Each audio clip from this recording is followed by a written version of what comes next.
mom came into the room and she's like, look at my phone. And then I couldn't see it, so I had to look at mine. I'm like, oh. I can't bet against Tom Brady. I have the Bucks winning 31-27 and Tom Brady going to his 10th championship. Yeah, and I really think the Clippers' chance to win the championship was last year. And they were up 3-1 against the Denver Nuggets. Chris Paul is one of the most underrated players of all time. He's been the best player wherever he goes, and that includes with the Rockets. You said you can't bet against Tom Brady, and as a Cowboys fan and what I just did last weekend, I am not going to bet against Aaron Rodgers. Yeah, Connor McDavid, Leon Draisaitl. I mean, that's all I can really say. There's two of the top 5 players in the league, and they are very, very good.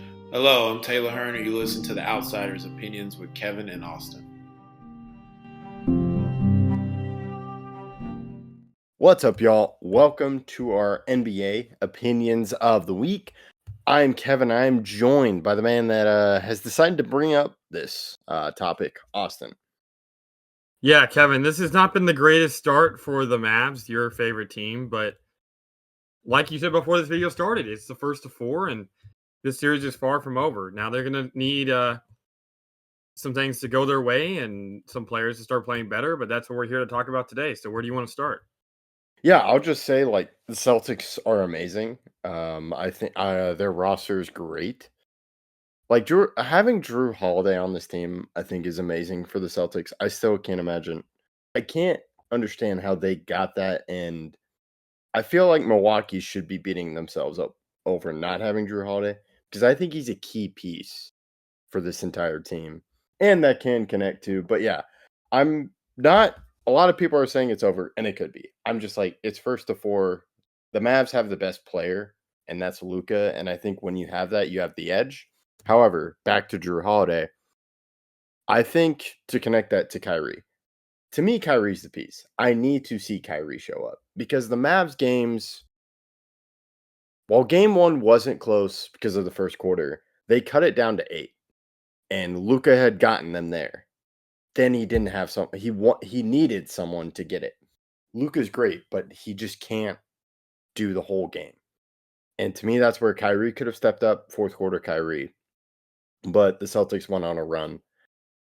Same thing with game 2. The Mavs were so close with that PJ. Even with Kyrie, I was talking to a friend the other day about, do you know how many field goals Kyrie has made, or shot/made? How many shot or made? Or both? Both. Like shot/made. Over the 2 games of the series? Yes, because it's very similar to Jason Tatum's. I'm pulling it up right now. It's a tough question. I bet he's made, let's go with 12 shots. Yes, that's correct. Wow. Out of 30. Okay. Is yeah, he that's 12 correct. or 35? No, 37. And then Tatum is 13 of 38. I like to step in here. I don't think necessarily having the best player gives you the edge, because if you look at a lot of teams, especially like we've seen a lot of teams with the best player end up losing the series. I mean, just look at LeBron's career. He's 4-10 in finals, and I would argue he's been the best player in all those finals except for one, and that was in 2007. I think in every other series, he was the best player in those series. And of the series that he was the best player, he won 4. He went 4-5. He lost 5 of them. We go back to I think that in 2019, the best player in that series, I think Curry was better than Kawhi. Curry dropped a 48-point game in the finals, and they ended up losing because of all the injuries they had. That was prime Curry. So I think we've seen a lot of instances where the best player doesn't necessarily mean you win a series.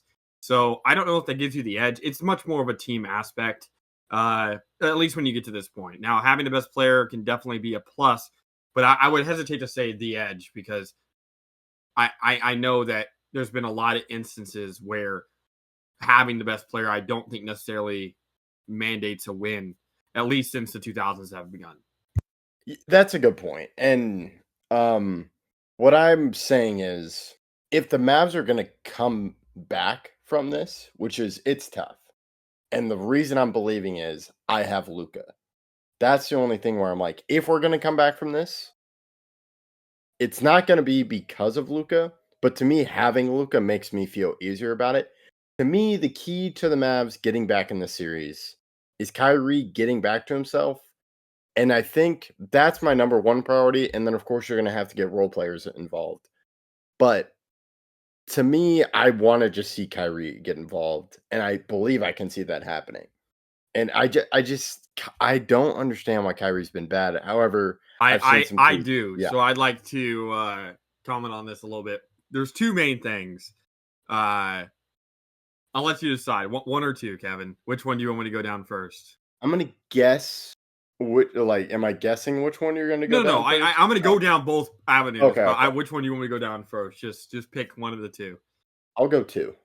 Okay, so number two is the fact of how the Boston Celtics have been playing Luka and Kyrie. They play Kyrie to pass first, and Kyrie is not a pass first player. Is he a good passer? Yes. But for a point guard, 6 assists is not remarkable. It's good, but it's not remarkable. So when they play Kyrie, they play him to his weaker side. And they do the same thing to Luka. They play Luka. Luka, you could score 50. We don't care. We don't care. We really do not care. And that's the difference of how this series has been run, is that I'll get into this after I have this Kyrie talk, but I do believe that because of how both of the teams are playing their sets, how they're giving Luka all the shots, and because of that, Luka's being getting more tired. This is his worst offensive series by far, these playoffs. He's played amazing offensively, but I think last series was still better than this series.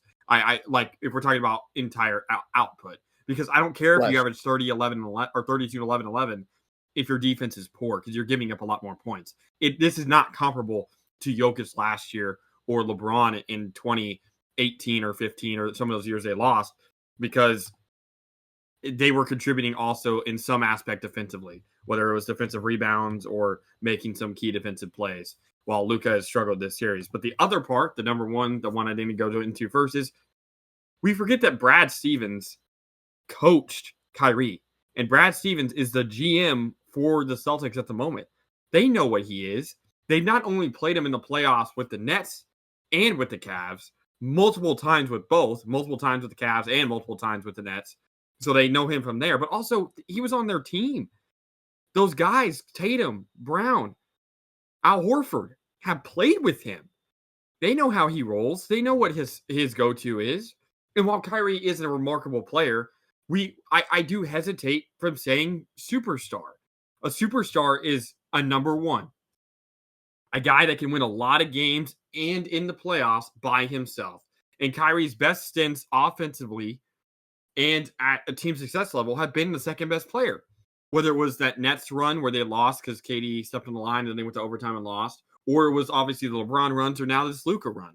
I don't think he's been the best player on any of his really, really good teams, even though I do think he was better than Tatum when they were on the same team.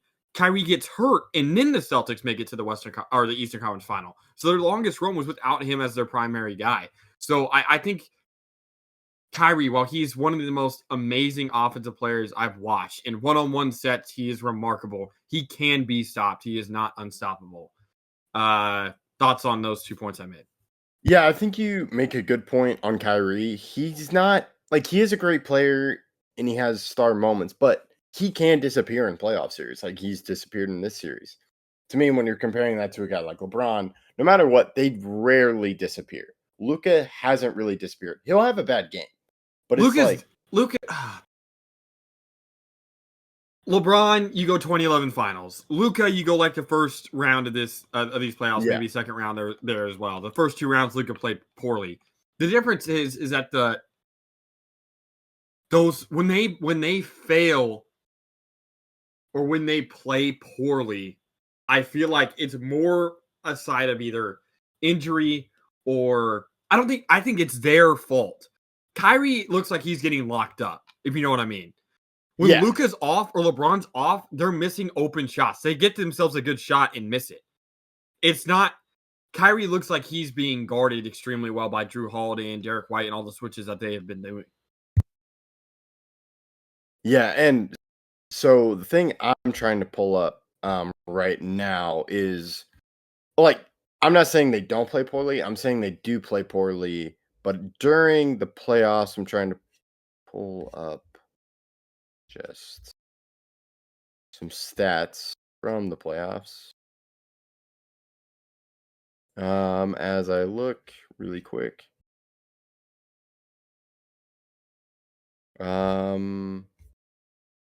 Because Luca will still have points. Kyrie did not But score well. I feel like that's disingenuous. When you're shooting absurdly bad in a series, I don't care how many points you average because it takes shots away from guys who could make those shots, even if it is Luca. Because Luca, again, in the first round, shooting 40% from the field, 24% from three. I don't care if you average 30 points with those splits.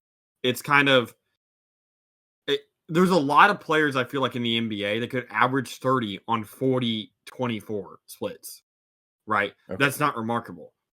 What is remarkable is how consistent he can be when he's shooting 45% from the field and 38% from three. Like those not many people can do it. So, and again, LeBron averaged 17 points. He was third in scoring on his own team in the 2011 finals.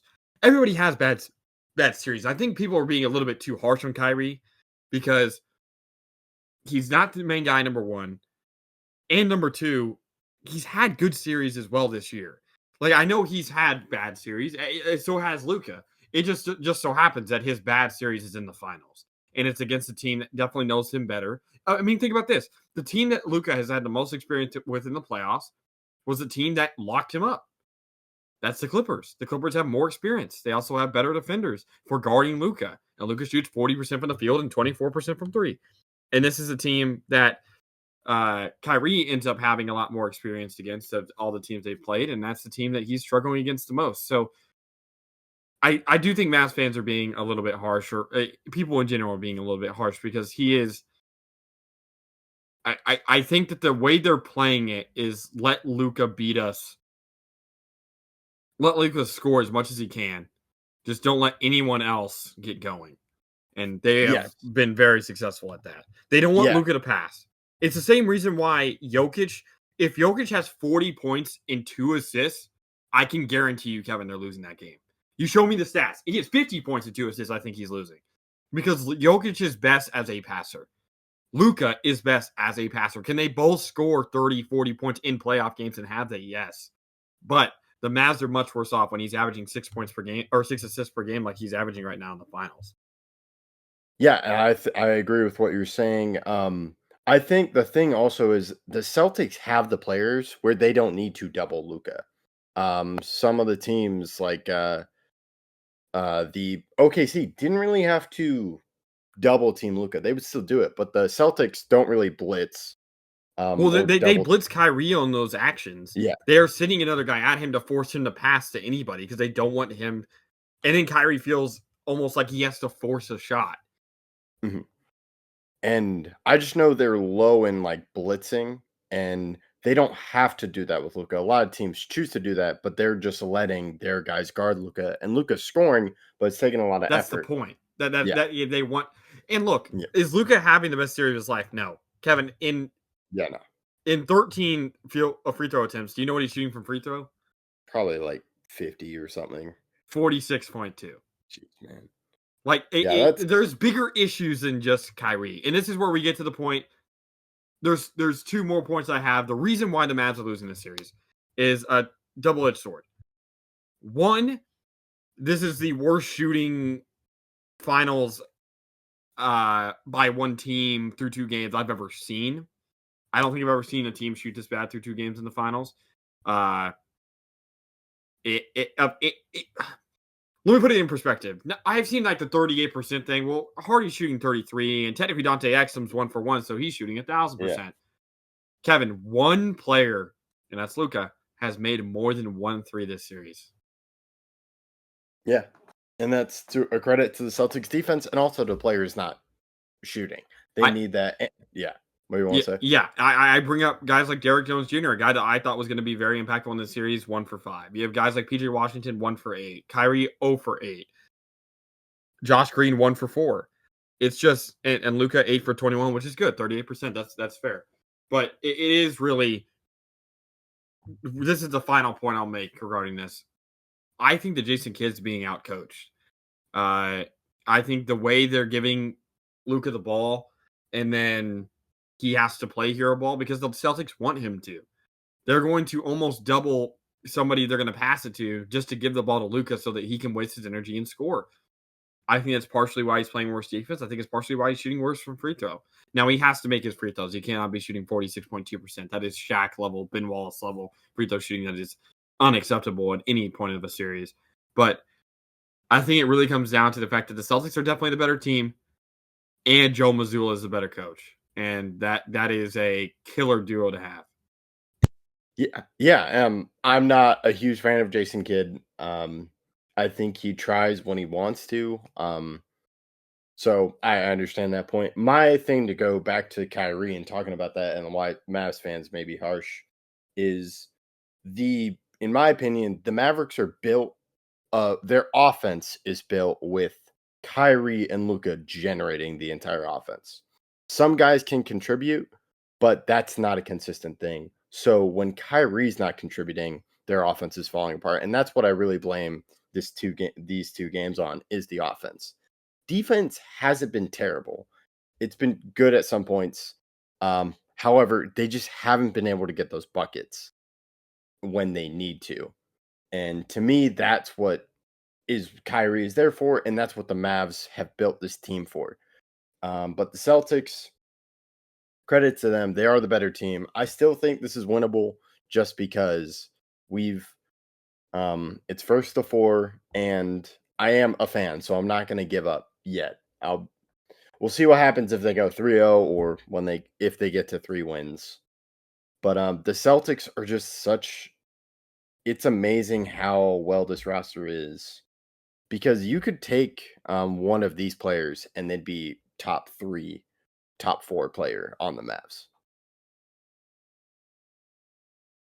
I understand what you're saying, but I mean, in all honesty, it truly is a fact that, I mean, we talk about Tatum shooting poorly, but he's really just playing point guard at the moment. He has 17 points per game, 10 rebounds, 8.5 assists. He just has to be that facilitating rebounder. And that's what he's been. He averages more assists than Luka in about the same amount of rebounds. I know Luka's shooting well, but that's kind of the point. And then you have guys like Sam Hauser and Peyton Pritchard and Derek White. Derek White's shooting well from 3, but everyone else shooting much worse from the field than they should be, and much worse from 3. Derek White's only shooting 42.3% from the field, so he's shooting poorly from the field. The Mavs defense has been fine, but the Celtics back is defense. And the fact that they have 5 players, Kevin, averaging 16 points per game, but no one averaging 22 even, is crazy. They have between 21.5 and 16, they have 5 players. And you can win a lot of games with that formula. Yeah, and I was thinking about, I know Finals MVP has to go to a player, but I think the person that should win Finals MVP is Brad Stevens, the guy you brought up, who's their GM. Yeah, right now my pick would be Jaylen Brown, technically, but I understand exactly what you mean. I if I could give it to Brad Stevens, I would. I totally get that sentiment. Yeah, Jaylen Brown. Kid and I do agree he is their best player. We talked about that in the top 10, but yeah, it's first to 4, and we'll just have to see what happens tonight as this episode is posted. And I'll let you close this one out, Austin. Yeah, thank you guys for listening. What do you guys think the Mavs need to do to right the ship and get back on track? Thank you guys for listening.